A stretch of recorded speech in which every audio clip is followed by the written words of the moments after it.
What happened in River State yesterday, I took yesterday, is a sign of liberation of the state from the shackles of those iron fists. Rivers people has been in political bondage. And what do I mean by political bondage? They don't have the ability to choose somebody that they want to vote for.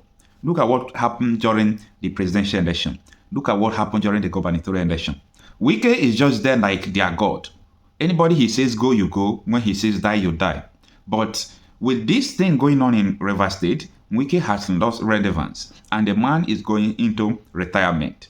I've listened to so many people from Rivers State. They are speaking as if they were in prison before. They are talking about freedom. I say, what was going on in Rivers State that people are now talking about freedom?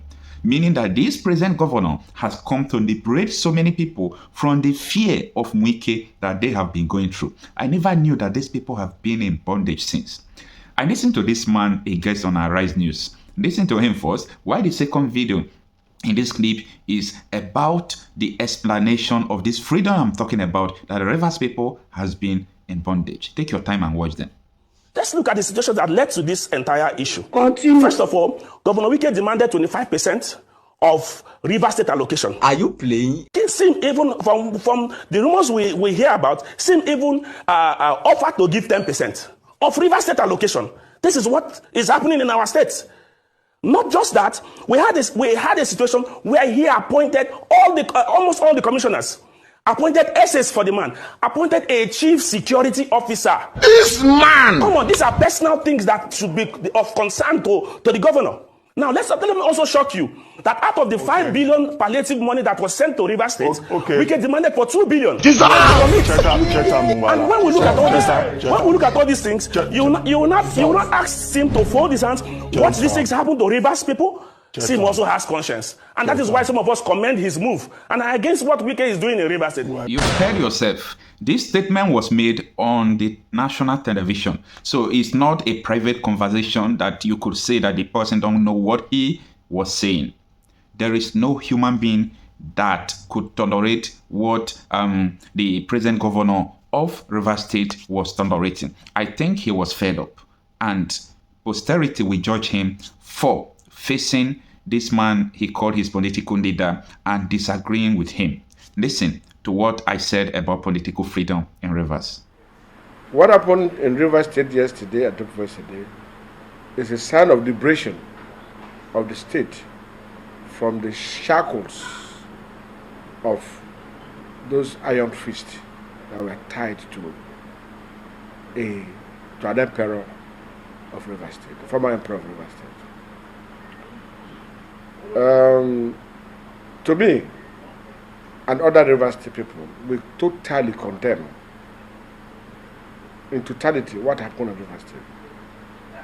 The burning down of the House of Assembly, which was used with taxpayers' money to build. The attack on the governor by the police, and the attempted impeachment of the governor of River State. I call it mutiny or poverty or a coup against the people of River State and the government. So God has his own way of doing his things. And so the law of karma, the principle of retributive justice, will take its course. And so, to us in River State, we are liberated. All we need to do is to come out en masse and support our governor. He's a young man, very humble, who was more or less a yes sir governor in the past. And God said that is not the way it should be. And so God has manifested his will on Rivers people. And so we are all happy. I still challenge those co-travelers and their co-master to tell Rivers people and Nigerians the crime of sin. The Constitution is very clear on what ground you remove a governor. So what has he committed? We don't hear any crime. They would have said he has done this, he embezzled this, he did this, or he did that. What was his crime? His crime is we must liberate River State. His crime was I cannot run the government of Rivers State with the idea of taking all the money. That if I allow you to selfishly take all the money, I will not have money to run the state. That was his crime.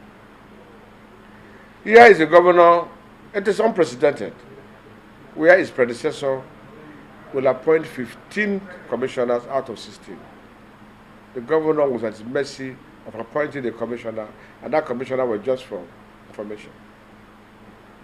All the key ministry involving money are given to the federal government. Here is a government where all the special advisors were appointed by the governor. To the extent the chief of staff was appointed by the former governor. The security, CSO, everybody around him were appointed by the former governor. What kind of governor are you going to be when everything around you are caged? The governor could not approve more than 5 billion. Anything above 5 billion, he must run to his master to say, I got this is the thing I want to do. Here is a governor, before he became governor, he awarded a contract to cover all the money we collect. And the man was not complaining. A situation where FAC, the internal generated revenue, FAC, you are taking FAC, internal generated revenue, IGR, you are taking all that. The IGR that is coming, you decide how to use it. And the boy is not complaining. Some of the people you appointed for him are challenging him as governor and threatening him to be impeached if he dare challenge, go against them. So he was like a puppet. Well, as a security man, peace is greater than anything. When there is peace, there will be no armament. When there is peace, life will not be lost. What happened in Rivers State 2 days ago or yesterday, if it was Wike, people would die. But SIM managed it. Nobody died. So SIM should be open to peace on one condition. He must take over government. He must be in charge of government. In governance, 95.5 is not loyalty. It must be 100% loyal. So those who are not loyal should be put in their place. Asari is not the best of friend of Wike. Neither is he a best of friend of SIM. But when a situation like this comes up, as a leader, you must look beyond the immediate. My brother Asari, I beg you, I'm your brother. You still respect me as your guy. Please, look beyond individual. Talk of Rivers State that you are fighting.